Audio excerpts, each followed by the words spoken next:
21 indicadores para saber que estamos muertos, pero no nos damos cuenta. Namaskar. Jorge Jandavaca García te saluda y te da la bienvenida a su canal. En esta oportunidad voy a presentarte un trabajo muy especial que de algún modo sintetiza los más de 30 años de búsqueda, esfuerzo, ejercitación en la aventura del despertar de la conciencia. Este trabajo consta de 2 partes. La primera,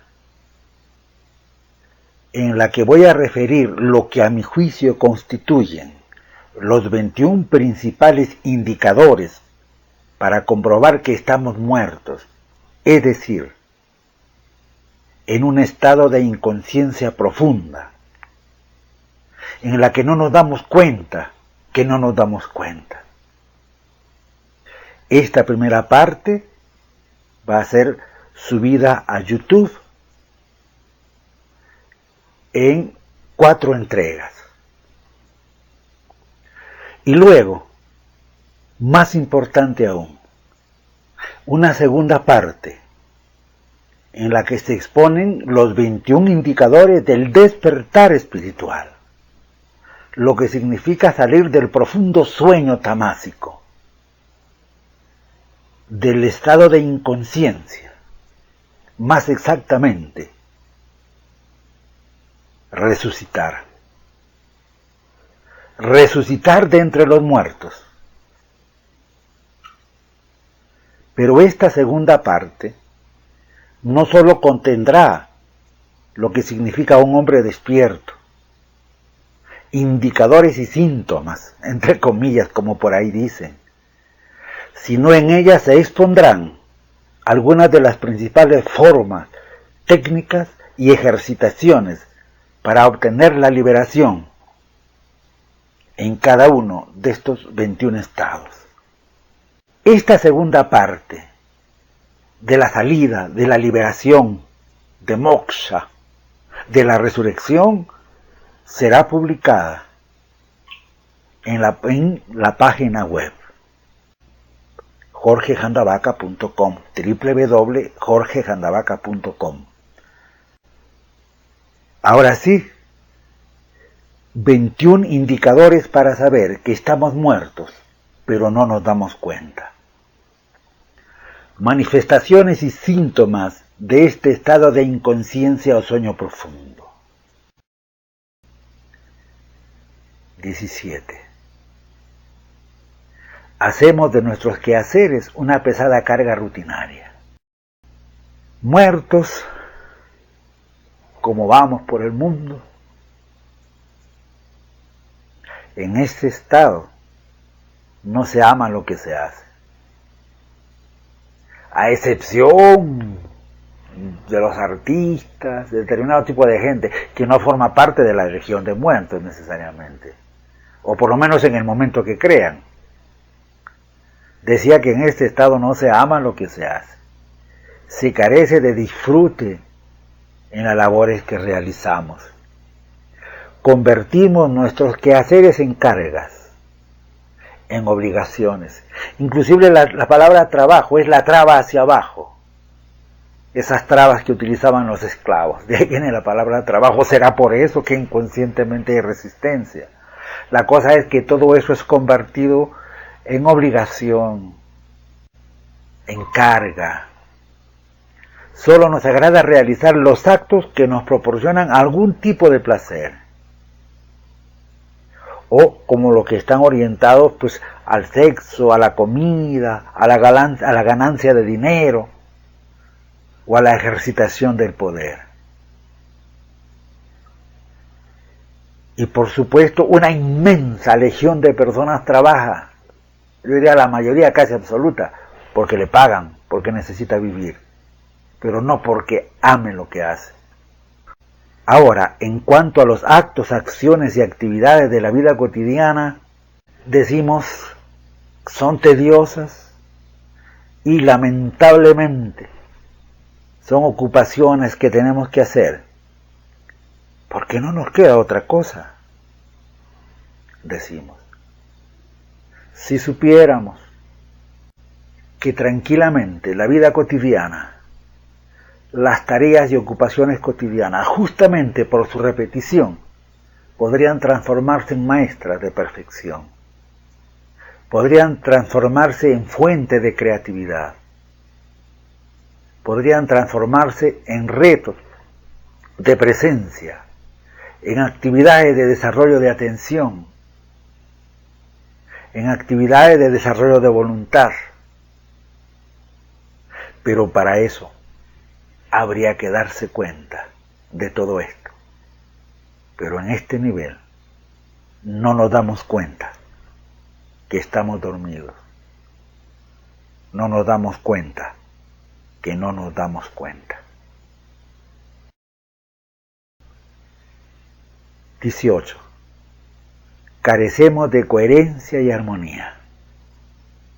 Decir que en este estado carecemos de armonía y coherencia, decir que en este estado carecemos de coherencia y armonía significa que las tres funciones esenciales, pensar, sentir y actuar, funciones esenciales de los tres centros, o de las tres mentes, o de los tres cerebros, como bien enseñaba el gran Georges Ivanovich Gurdjieff, estas tres funciones actúan por su cuenta, por separado.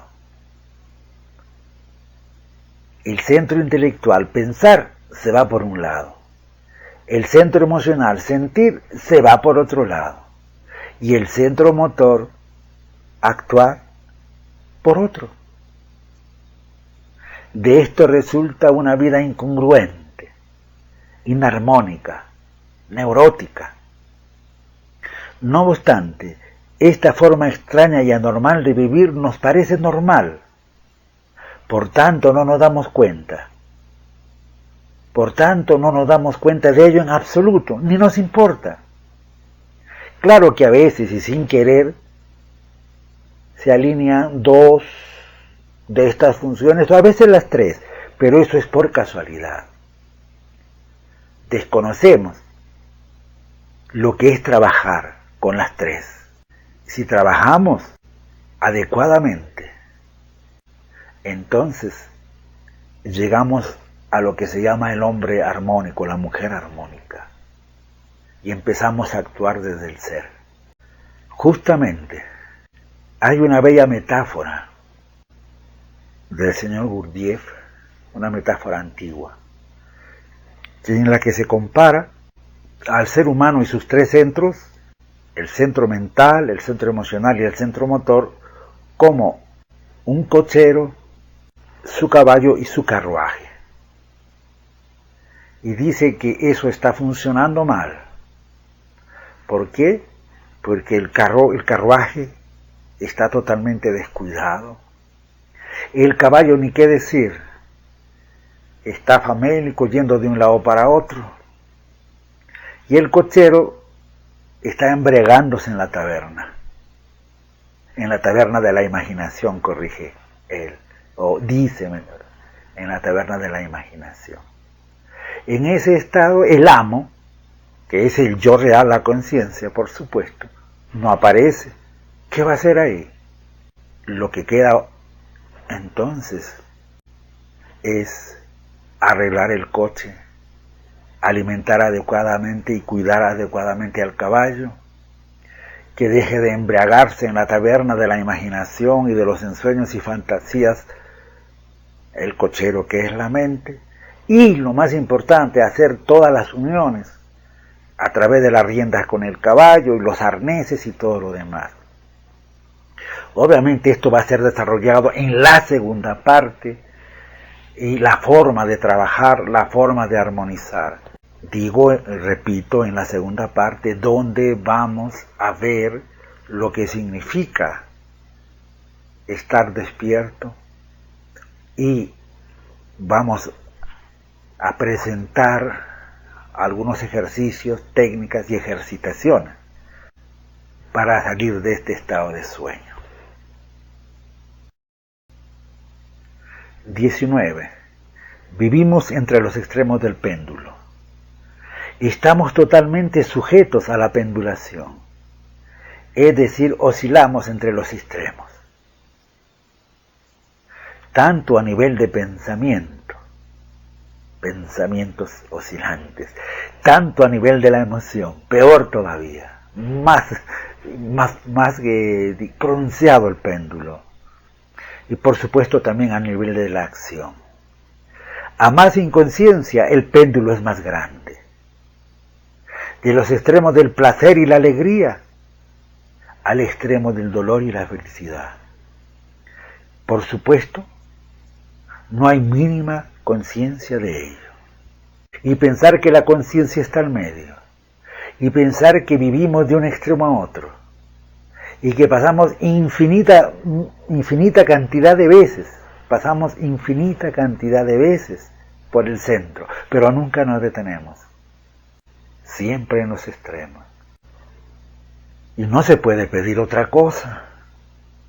En este estado de sueño profundo, no se vive en función del camino o dharma, no se vive hacia adentro, no se mira hacia adentro, se vive buscando afuera, tratando de sustituir la verdadera felicidad o dicha que es interna. Tratamos de sustituir la dicha que es interna por el placer o la alegría externos, sin caer en cuenta que justamente, y ya lo dije en otro de los indicadores, esa es la causa del dolor y sufrimiento. Es como beber agua salada. En ese estado, y por lo expuesto justamente, la conciencia se encuentra al medio. Esa es la causa del dolor y del sufrimiento.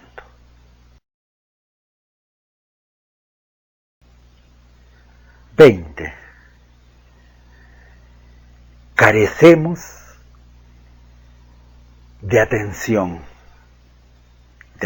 consciente. La atención es el camino hacia la inmortalidad. La inatención es el sendero hacia la muerte. Los que están atentos no mueren. Los inatentos son como si ya hubieran muerto. Gautama Buda. ¿Comprendes cuando hablamos de los indicadores? Que estamos muertos pero no nos damos cuenta. Me llega la frase también: dejad que los muertos entierren a sus muertos. Pero sigamos con la atención. En este estado de inconsciencia, la forma fundamental de atención, por decirlo así, es la inatención o atención dispersa. Mente mono, mente saltarina. Una mente que vaga, salta de aquí para allá según vengan los estímulos. Estímulos internos, estímulos externos. No hay ninguna dirección de la actividad de los sentidos y de la actividad de la mente hacia un objetivo. Se carece totalmente. Y es justamente el vivir en este estado de inatención la causa de la inmensa mayoría de problemas, emociones negativas, vivir en la mente, amenaza del inconsciente, etcétera, etcétera. Ahora bien, hay otro estado de atención que se maneja a nivel de los muertos. Ese otro estado que conocemos es el de la fascinación o identificación. Esto es cuando nuestra atención es robada. También se le llama atención cautiva. En el primer caso hay dispersión, no hay atención. En este caso es atención cautiva o fascinación. Cuando el objeto de nuestra atracción es tan fuerte que no necesitamos hacer ningún esfuerzo. Simplemente la cosa nos atrae, nos fascina porque me interesa mucho, nos interesa mucho. Perdemos muchas veces la noción del tiempo y del espacio. Y a veces vemos esto como una cualidad, pero no es una cualidad. Por una razón muy sencilla, hemos desaparecido nosotros, las cosas se han hecho, han sucedido. Y de lo que se trata es de sucederse a la vida, sucederle a la vida, estar presente. ¿Cómo puedo yo pintar o escribir un libro o hacer algo, pasar las horas y no me he dado cuenta? ¿Dónde he estado yo? Yo no lo he pintado, entonces se pintó solo el cuadro. Se escribió solo ese texto, ese libro. Así no es.